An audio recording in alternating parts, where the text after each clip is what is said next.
Buongiorno e benvenuti a questa edizione del nostro telegiornale. Vediamo subito i titoli.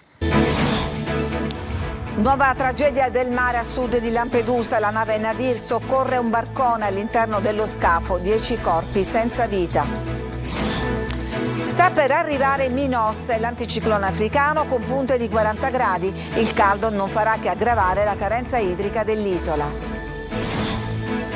Estate senza treni in Sicilia per turisti e residenti. I lavori di ammodernamento della rete interrompono quasi tutte le tratte. Previsti servizi sostitutivi in pullman. Dalla Sicilia l'olio per alimentare la lampada votiva sulla tomba di San Francesco ad Assisi. 1000 litri di olio donati dalle diocesi. Un concerto per sancire in festa la pedonalizzazione della zona del Castello Ursino a Catania. Parte la sperimentazione estiva della piazza.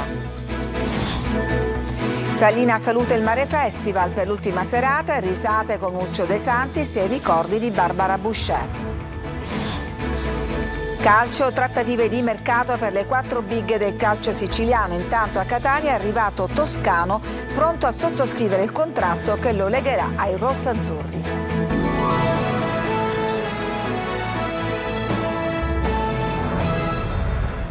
Nuova tragedia dell'immigrazione. In un barcone soccorso da una ONG tedesca al largo di Lampedusa, l'amara sorpresa, 10 corpi senza vita. Marco Gullà.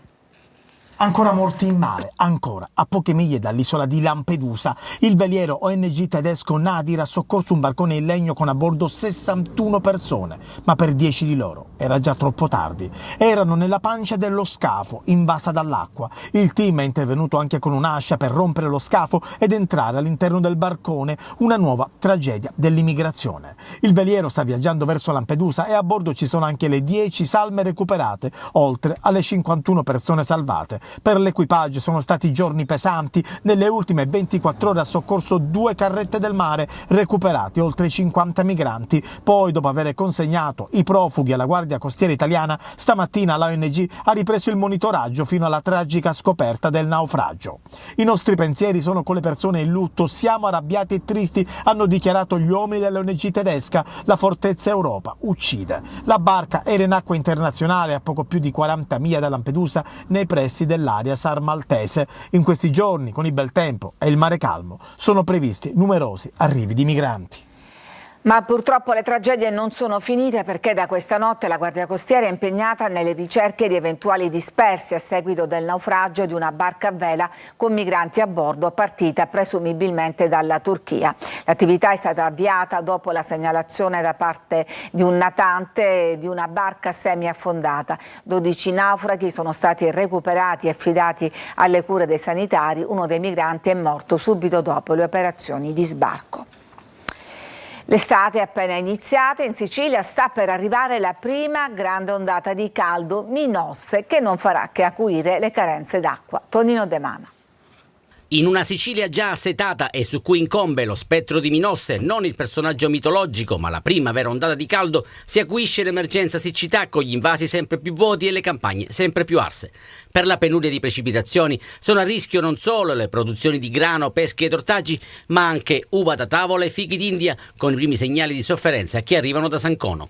La carenza d'acqua rischia di avere conseguenze sulla dimensione del frutto e quindi sulla sua pezzatura. Il clima torrido sta per mandare in tilt anche l'uva, con perdite stimate del 30%.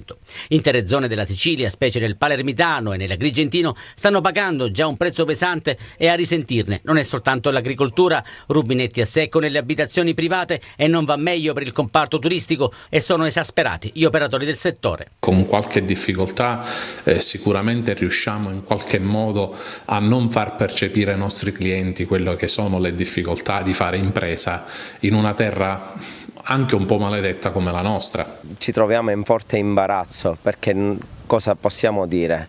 Non possiamo garantire noi per AICA, noi per il comune di Agrigento. E come ogni estate si ripropone l'emergenza incendi, con le alte temperature e i terreni incolti che favoriscono pericolosi inneschi. L'ennesimo grido d'allarme arriva dai vigili del fuoco, che da tempo sollecitano rinforzi ed attenzioni. Allo stato attuale non sono state aggiunte le squadre boschive né regionali né provinciali, così come era stato promesso, e dovevano partire il 15 giugno, ancora non si sa nulla. Oltre a questo mancheranno altre 1200 unità perché il 24 giugno partirà un corso a caposquadra. L'anticiclone africano sta per irrompere sul Mediterraneo con temperature roventi che tra giovedì e venerdì potrebbero sfiorare addirittura i 40 gradi. Tutta colpa di Minosse, figura mitologica dell'inferno dantesco che porterà l'alito bollente del Sahara sulla Sicilia e su gran parte del sud Italia.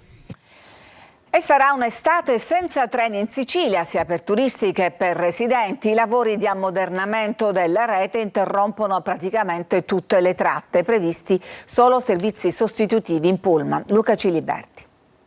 Sarà un'estate caldissima per i pendolari e i turisti che vogliono spostarsi in treno. A causa dei cantieri per la modernizzazione della rete resteranno invariate solo alcune tratte, tra queste la Palermo-Punta Raisi e la Messina-Siracusa. Per il resto tutto sarà affidato ai servizi sostitutivi con i pullman che dovranno percorrere strade anch'esse disseminate da cantieri, a cominciare proprio dall'autostrada A19 Catania-Palermo.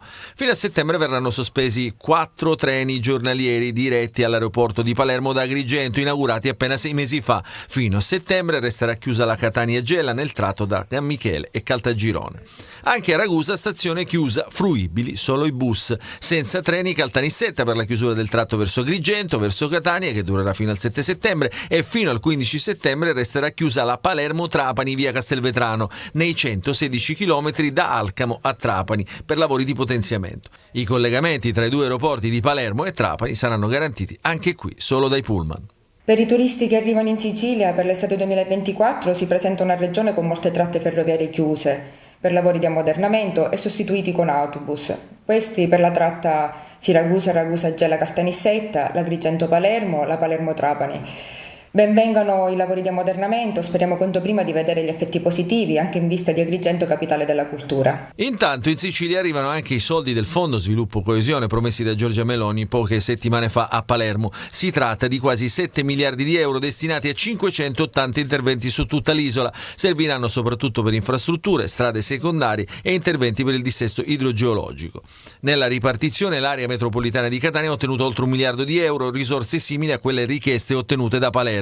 Tra le città metropolitane Messina è quella che lamenta un trattamento iniquo, avendo ricevuto solo, si fa per dire, $500 milioni di euro, la metà di quanto arrivato a Catania e a Palermo. Rimpasto alla regione congelato per almeno altre 2 settimane, nonostante la girandola di nomi per il rimpasto. Maglio Viola. Almeno altre 2 settimane di attesa prima di conoscere la nuova formazione della giunta Schifani alla regione e poter valutare di che entità sarà questo rimpasto. Il governatore Renato Schifani vorrebbe ricorrere a poche sostituzioni, una revisione della giunta chirurgica per coprire le caselle rimaste vuote per gli eventi degli ultimi mesi e per effetto delle elezioni europee, ma i partiti sembrano intenzionati invece a chiedere tutti più spazio, con la conseguenza di intasare il sistema delle trattative. I posti sono 12, per coprire le richieste di tutti ce ne vorrebbero 16. Cosa che non si potrebbe fare neanche se lo si volesse, e Schifani comunque non vorrebbe. Per entrare nel vivo delle trattative il presidente della regione attenderà comunque il 26 giugno, data dell'udienza del Tribunale del riesame sul caso San Martino. Il vicepresidente della regione ha chiesto la revoca del provvedimento di sospensione. Ci sono poi le richieste dei partiti. Fratelli d'Italia non vuole cambiare gli equilibri e se si dovesse decidere diversamente allora chiederebbe un quinto assessore. Forza Italia pensa di risolvere il problema lasciando 4 assessori ma assegnando ai meloniani la vicepresidenza che era della Lega prima delle europee. FDI pensa comunque di blindare 2 dei suoi assessori e sostituirne altri 2. Non si toccano Arico e Scarpinato, anche se su questo nome c'è qualche resistenza azzurra. Chiedono spazio gli autonomisti di Lombardo, che vorrebbero il secondo assessore anche a discapito della DC di Cuffaro. Dentro a Forza Italia da sostituire certamente Marco Falcone, ma si è aperta la partita anche per Giovanna Volo alla sanità, mentre la Lega gioca una partita a sé sulla quota di Luca San Martino. Situazione dunque non semplice. Intanto la giunta continua a lavorare e si occupa proprio di sanità, con i contratti per i manager fino ad ora insediati come commissari, ma quasi tutti verso la conferma formale per un triennio. Sarà la Sicilia ad offrire l'olio per la lampada che arde ad Assisi sulla tomba di San Francesco, patrono d'Italia. Questa mattina conferenza stampa a Palazzo d'Orlea. Marco Gullà. Nel 2024 sarà la Sicilia a offrire l'olio per alimentare la lampada votiva che arde giorno e notte ad Assisi sulla tomba di San Francesco, patrono d'Italia. L'evento si ripete ogni anno con l'offerta dell'olio da parte di una regione italiana e quest'anno toccherà alla nostra isola. Le chiese siciliane doneranno 1000 litri d'olio, 60 per ogni diocesi, per alimentare la lampada di Assisi. Fratellanza, solidarietà, attenzione ai poveri, quella di San Francesco. Noi interpretiamo nella nostra azione di governo questi sentimenti, almeno cerchiamo di farlo. Siamo onorati che quest'anno sia capitata alla Sicilia questa possibilità e al sottoscritto che conosce benissimo questa realtà per averla frequentata più volte istituzionalmente quando ero capogruppo ma anche Presidente del Senato. Vivremo delle giornate, una giornata magica. Vivremo una giornata in cui la Sicilia sarà protagonista, lo saranno tutti i siciliani. Un grande momento per la Sicilia in occasione della festa del 4 ottobre per San Francesco. La nostra isola è molto legata al patrono d'Italia. Davvero per noi è una gioia, anche perché il numero dei pellegrini che giungono ad Assisi ogni anno dalla Sicilia è un numero straordinario, importantissimo. La gioia è aumentata quando abbiamo saputo proprio che quest'anno per Palermo, i 400 anni dalla festa di Santa Rosalia accade provvidenzialmente proprio nell'anno in cui ritorna la Sicilia ad Assisi. Attraversare a nuoto lo stretto di Messina, cimentarsi nell'impresa 12 atleti del gruppo sportivo paralimpico della Difesa, un'avventura dal forte valore simbolico e morale. Francesco Triolo. 12 atleti del gruppo sportivo paralimpico della Difesa hanno effettuato per il terzo anno consecutivo la traversata dello stretto di Messina. Partenza da Torrefaro, nei pressi Capo Peloro, per percorrere a nuoto il tratto di mare sino a toccare a sponda opposta sul versante calabrese. Alla traversata, evento considerato dall'alto valore morale e simbolico, hanno preso parte anche il sottosegretario di Stato alla Difesa Isabella Rauti, che anche quest'anno ha effettuato la traversata a bordo di un'imbarcazione Iole da 8, e l'ammiraglio ispettore delle Capitanerie di Porto Luca Sancilio. Alcuni atleti, nuotatori esperti, hanno coperto il percorso di 3.800 metri, altri si sono alternati in acqua in un'emozionante staffetta, mentre gli ultimi 100 metri sono stati percorsi da tutti i 12 atleti che hanno nuotato insieme, affiancati per simboleggiare lo spirito di gruppo e l'affiatamento che anima tutti i componenti del gruppo sportivo paralimpico della Difesa. Lo stretto di Messina è stato così per il terzo anno consecutivo il teatro di un'avventura per quei militari che hanno subito una disabilità durante il servizio. L'evento, organizzato dal 5° reparto dello Stato Maggiore della Difesa, è stato realizzato in collaborazione con i presidi di Marina Militare e Capitaneria di Porto di Messina e soprattutto con l'ausilio della ASD Ulisse Nuoto, associazione sportiva dilettantistica che già da tempo organizza e coordina le traversate dello stretto, sia agonistiche che amatoriali. A Catania un concerto evento per celebrare l'avvio dell'isola pedonale in piazza Federico II di Svevia. Sentiamo Tonino De Mano. In mattinata la passeggiata sopra il luogo del sindaco trentino, in serata il concerto evento con decine di artisti catanesi a celebrare l'isola pedonale in piazza Federico II di Svevia, liberata dalle auto e restituita alla città e ai tanti turisti che l'affollano. Un momento di condivisione promosso dall'amministrazione comunale che segna la nuova vita dell'area attorno al Castello Orsino.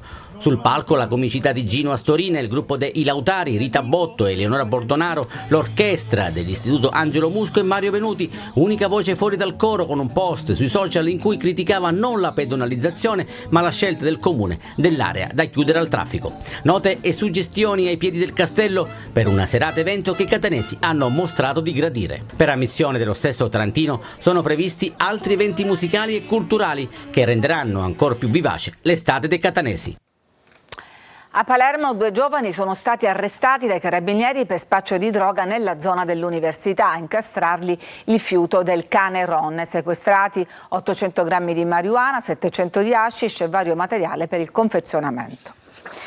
D'estate spesso si registra carenza di sangue per le trasfusioni. A Buongiorno Sicilia l'appello alle donazioni del responsabile del Policlinico di Catania. Donare sangue significa davvero salvare la vita, perché ci sono pazienti che vivono esclusivamente grazie a coloro che donano il sangue. Nei servizi trasfusionali sono attivi quindi presso i grandi ospedali Cannizzaro, Garibaldi e il nostro, il Policlinico, e i centri raccolta. Poi le associazioni hanno i loro centri di raccolta, sia fissi che mobili, basta telefonare e informarsi con le varie associazioni su quelli che sono i calendari di raccolta. In Sicilia chi non ha mai donato deve fare il cosiddetto screening. Dal 2006 esiste questa norma per cui occorre prima fare degli accertamenti sempre presso le stesse sedi di donazione. Consiste in un semplice prelievo di sangue in cui si verifica la quantità di emoglobina necessaria per la trasfusione e l'assenza di malattie che possono essere trasmesse ai pazienti, che quindi non devono essere presenti. Alla donazione bisogna arrivare con una colazione leggera, la chiamiamo noi, cioè una colazione che non abbia grassi, che non abbia creme, che non abbia burro, perché questo in qualche modo rende poco appetibile il sangue poi per la lavorazione successiva. L'invecchiamento della popolazione ci sta mettendo davanti a una criticità enorme, che è quella che lo zoccolo duro dei donatori ha un'età compresa fra i 45 e i 55 anni, quindi presto, perché il massimo di età è 65 anni, presto usciranno dal circuito donazionale. Ci fermiamo, c'è una pausa per la pubblicità, torniamo tra pochissimo.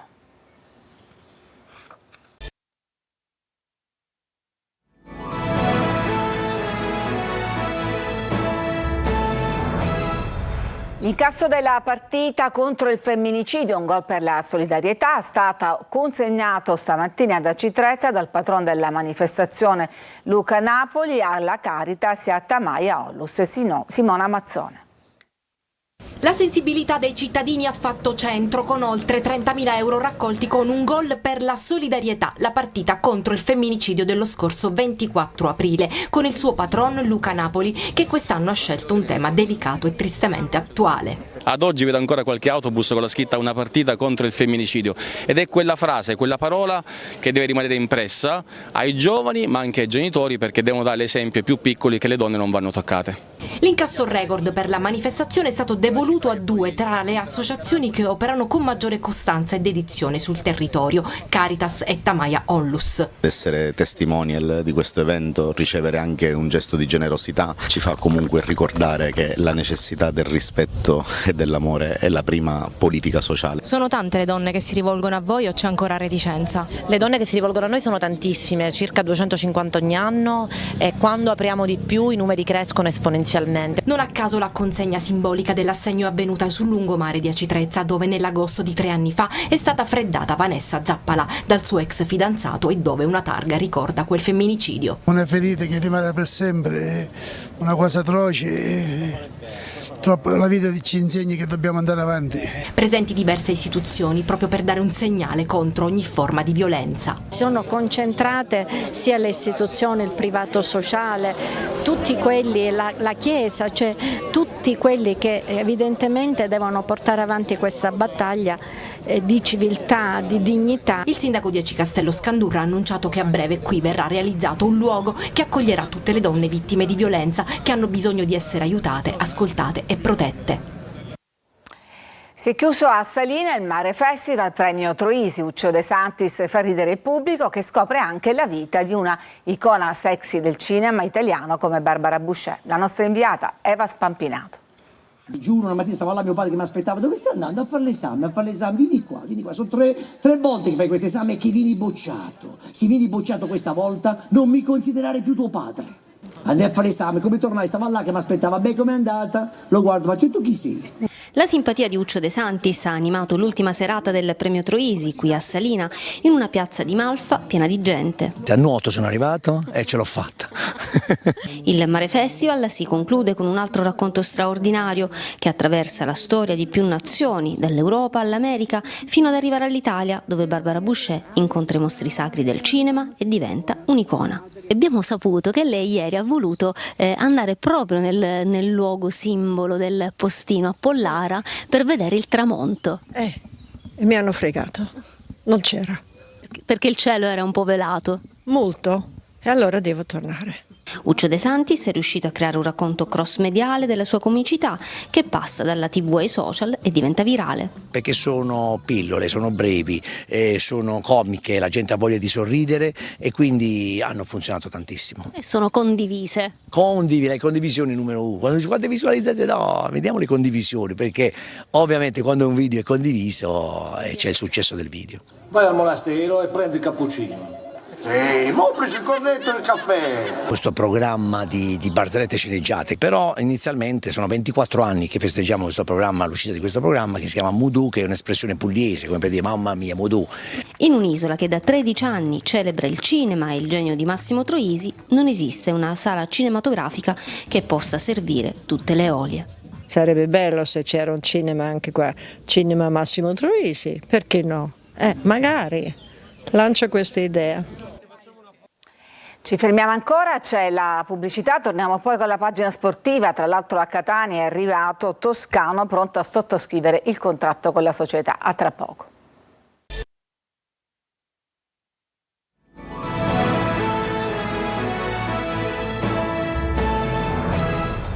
E siamo al calcio, trattative di mercato in corso per le 4 big del calcio siciliano. Intanto a Catania è arrivato Toscano pronto a sottoscrivere il contratto che lo legherà ai rossazzurri. Marco Carli. Il mercato e le sue dinamiche cambiate negli anni, con la parola sostenibilità che viene prima di tutte, anche quando le proprietà sono solide, perché le cessioni condizionano comunque gli acquisti futuri. In tal senso una settimana importante in casa Palermo. C'è Segre in attesa di rinnovo sul piede di partenza e soprattutto c'è Brunori che vaglia le offerte. La più ghiotta sembra quella del Sassuolo, ma il Palermo chiede 10 milioni per il bomber. In arrivo il primo tassello potrebbe essere il centrocampista Mazzitelli del Frosinone. In Serie C il Catania è pronto a ufficializzare Toscano, che è già arrivato in città. Con l'allenatore si parlerà di arrivi ma anche di partenze e di conferme. Si parte da una base non estesa di giocatori che potrebbero fare al caso anche del nuovo tecnico. Beters, Castellini, Buà, Quaini, Zammarini, probabilmente Cianci, forse Monaco e Furlan. Il resto verrà valutato prima, o come potrebbe essere il caso di Ladinetti, di ritorno dal prestito al Taranto durante il ritiro di Assisi. Tanti giocatori che dovranno essere piazzati in corrispondenza agli arrivi, con il nome più spendibile che resta ancora quello di Artistico. Su Capomaggio il Catania si è mosso in anticipo, ma dipenderà dal volere del giocatore, su cui c'è anche l'Avellino. In casa Messina, in attesa del DS, Modica guarderà i 5 giocatori sotto contratto. Frisenna, Salvo ed Emmausso hanno mercato, ma non è detto che partano tutti. Resteranno di sicuro Manetta e Franco, mentre calciatori che sono in scadenza ma aggrediti a Modica come Fumagalli, Ortisi e Lia potrebbero rinnovare. Per il ritiro si parla della Calabria, ma ancora non sono chiare date e luogo. Chiudiamo col Trapani, che comincia a pensare alla nuova stagione dopo aver chiuso l'ultima. Non è arrivato il triplete, netta 5-1 il finale, la sconfitta con il Campobasso che ha vinto lo scudetto, ma già fari puntati sulla C. Antonini ha ripetuto più volte che vuole allestire una squadra protagonista fin da subito. È tutto per questa edizione, grazie per averci seguito, vi auguro un buon pomeriggio.